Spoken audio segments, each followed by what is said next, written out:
വീശിക്കൊണ്ടിരിക്കുന്നു. കൈ താഴ്ത്ത്. നാട്ടുകാർ നോക്കണ കണ്ടില്ലേ? നിന്നെന്താ പാമ്പ് കടിച്ചോ? ദീപിക പതുക്കോൺ കോണാണ്. മര്യാദക്ക് നടക്കടി അങ്ങട്ട്.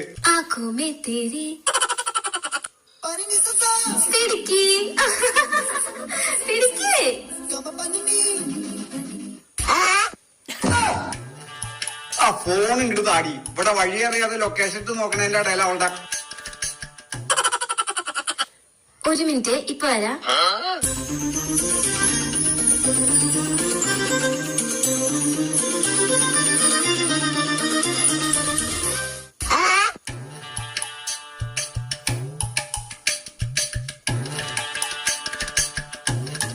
എന്താ നോക്കുന്നേ?